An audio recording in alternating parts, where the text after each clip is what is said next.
E aí, para entender melhor esse cenário também, né, de restrição, essa questão dos contatos aí da sociedade, de encontros, de viagem, a gente vai conversar agora, está na ponta da linha com a gente, doutor Carlos Starling, que é infectologista. Bom dia para o senhor, doutor Starling. Bom dia, Carol. Bom dia, Paulo. Bom dia, João. Um prazer estar com vocês novamente. Sempre um prazer receber o senhor aqui no Central 98, a gente vivendo esse momento de muitas dúvidas agora, né? Como que é? Qual que é o passo agora? Qual que é o melhor caminho para a gente tentar evitar aí um pico muito grande, né, de casos aí confirmados de coronavírus? A gente falando aqui em questão de Minas Gerais, de Brasil, e muitas escolas cancelando aulas, outras mantendo. Qual que é o melhor caminho agora para a gente não ter aí um surto tão grande da doença? Perfeito. Nós temos duas posturas nesse momento, Carol. Uma é de sermos reativos, ou seja, reativos. Deixar a epidemia chegar para nós atuarmos. A possibilidade de segurar isso depois é muito pequena. Então, o que é recomendável em situações desse tipo, e que tem inúmeras publicações científicas avaliando outras epidemias que nós já vivenciamos, de H1N1, desde da epidemia de 1918, de gripe espanhola. Quando nós somos proativos, nós evitamos maior número de casos e de óbitos. E, consequentemente, também diminuímos a pressão sobre o sistema de saúde. Então, as medidas que estão sendo tomadas exatamente para que nós não tenhamos um colapso do sistema de saúde. São medidas corretas e que, ao longo dos próximos dias, elas vão ficando cada vez mais rigorosas, né? Do ponto de vista de afastamento social, né? Então é importantíssimo as pessoas não levarem isso na brincadeira. Isso não é uma brincadeira, isso realmente é sério. Nós temos o exemplo da Itália, nós temos o exemplo da China. Então nós tivemos aí 2 meses para entender uma epidemia e nos prepararmos. Então agora, né, não é mais treino, agora é jogo. Então a coisa tem que ser levada muito a sério. Não adianta falar que é simplesmente uma gripe qualquer, porque não é, né? Uma doença que tem 2,6% de 2 a 3% de letalidade, né? Não é algo, né, assim, normal, né? Ao passo que uma gripe comum, a influenza, dá por volta de 0,4, 0,3 no máximo. Nós estamos falando alguma coisa 10 vezes maior, e principalmente para a população de risco. Então, as medidas, elas sim vão ter que ficando cada vez mais rigorosas a partir da introdução do vírus e da disseminação comunitária. Então, esse é um momento diferente que nós estamos começando a viver e vamos viver nos próximos meses. Doutor, falando até sobre essas medidas, a gente vê que é importante fazer esse achatamento mesmo dessa curva de transmissão. O que a gente pode falar Exatamente. Sobre isso?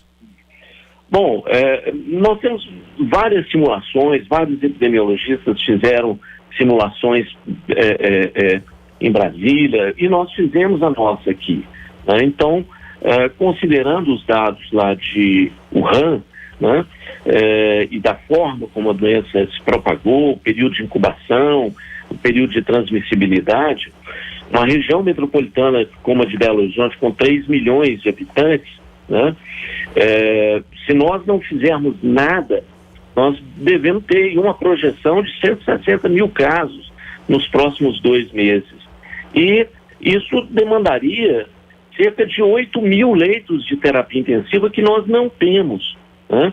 Então, esse é o motivo da dureza das medidas que vão ter que ser tomadas.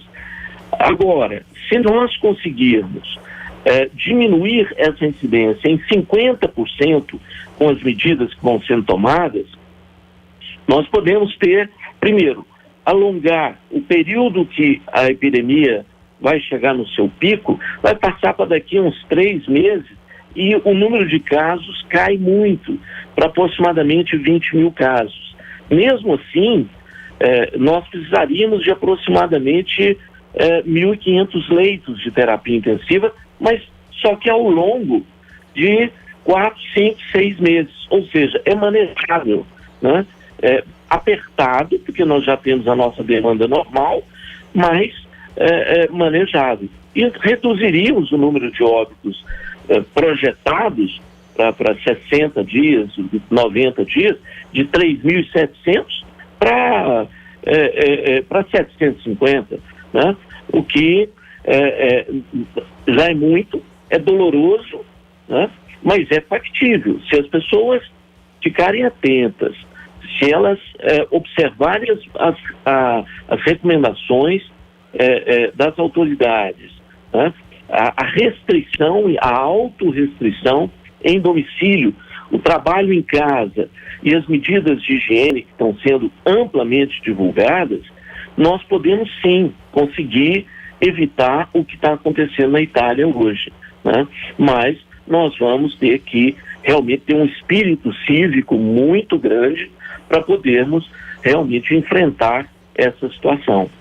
Doutor Carlos, o senhor acha que com a evolução, e o senhor traça aí um cenário de evolução, e esse cenário de evolução mostra aí a preocupação do crescimento rápido dos casos de coronavírus, nesse cenário de evolução, algumas medidas, por exemplo, como proibição de circular em transportes públicos e outras questões que vão afetar diretamente a vida das pessoas, terão que ser inevitavelmente tomadas?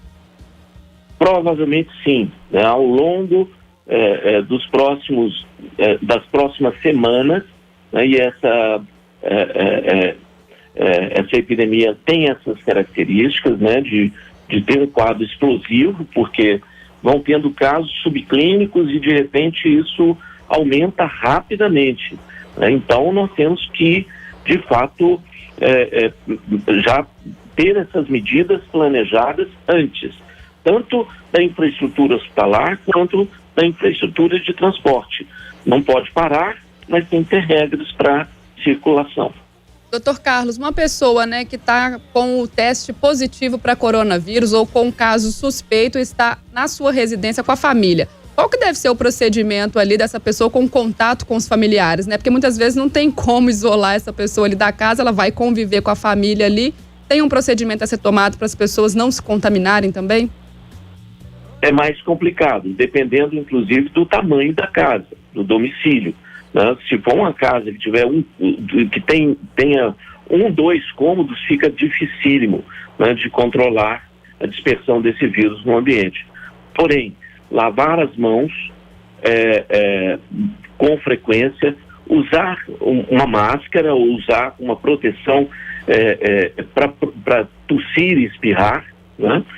E se tiverem pessoas com mais de 60 anos no mesmo recinto com doença crônica, essa pessoa, se possível, mobilizá-la para outro local onde não tenha pessoas que estejam infectadas, né? Então, eu sei que isso é complicado e é exatamente por isso que nós temos que tentar, nesse momento, de todas as formas, evitar ou minimizar um problema que é praticamente inevitável.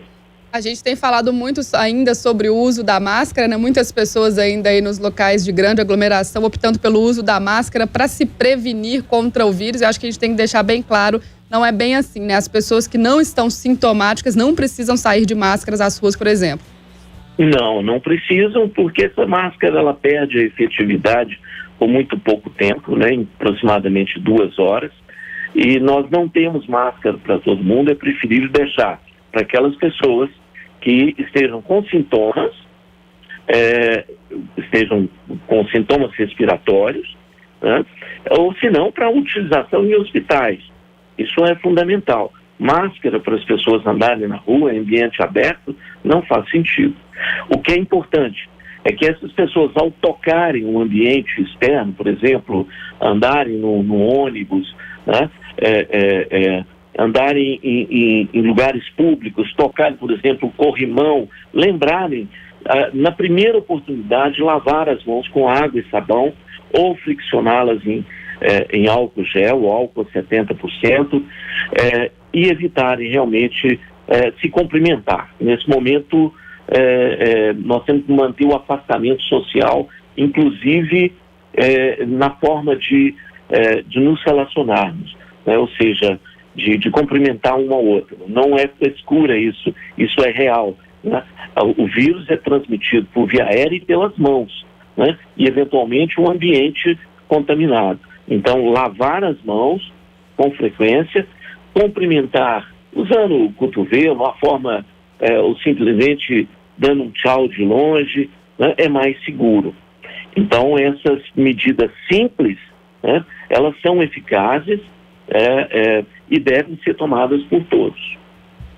Carlos, quando a gente ouve falar do coronavírus, a gente não consegue entender o que é o tratamento e que possíveis doenças poderão advir da contaminação com o coronavírus. A gente sabe, por exemplo, que existe uma população de risco, os 70 mais, os diabéticos, os hipertensos, mas o corona pode ainda desencadear outro tipo de doença? E como é que será feito o tratamento de um vírus que a gente não sabe exatamente o que ele é?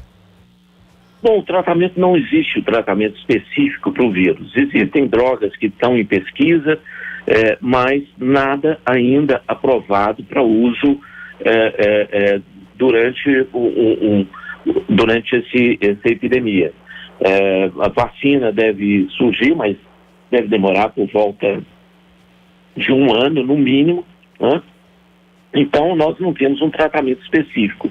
O que acontece é que as pessoas desenvolvem um quadro respiratório, uma infecção das vias aéreas, uma infecção pulmonar pelo vírus e insuficiência respiratória, o que gera o cansaço, a dificuldade de respirar. Essas pessoas, indo para a ventilação mecânica, ou mesmo não indo, elas podem desenvolver pneumonia associada bacteriana, sendo que uma bactéria que provoca essa infecção é o pneumococo. É a bactéria mais frequentemente associada a essa doença. E aí a pneumococo tem vacina. Então, é importante que as pessoas, principalmente as pessoas com mais de 50 anos, se vacinem contra a pneumonia, contra a pneumococo, né? Existe uma vacina eficiente, a pneumo 13, ela funciona muito bem. Na hora que liberar a vacina para gripe, para influenza, vacinem contra a influenza porque é um problema a menos, né? E não esquecendo de usar repelente por causa da dengue, ou seja, o fato de nós termos dengue não torna o coronavírus menor, né? Pelo contrário, é mais complicado. Nós vamos ter que lidar, além da dengue, nós vamos ter que lidar com a influenza e vamos ter que lidar com o coronavírus. Então, por isso, as medidas restritivas são tão importantes. E quem puder vacinar, que vacine-se, né? O mais precocemente possível, para evitar outros problemas advindos da infecção. Quem vai para a ventilação mecânica, aí pode ter pneumonia associada à ventilação mecânica, né, que é uma complicação frequente que acontece, e aí infecção bacteriana, eventualmente por bactérias resistentes. Então esse não é um bom cenário, né, e por isso as medidas devem ser tomadas por cada um com muito cuidado, muita atenção, né? Lavar as mãos, evitar lugares superlotados, muito cuidado com nossos idosos, né? E com as pessoas que têm alguma doença dentro de casa, né? Alguma doença subjacente, diabetes, hipertensão, né? Isso é importantíssimo.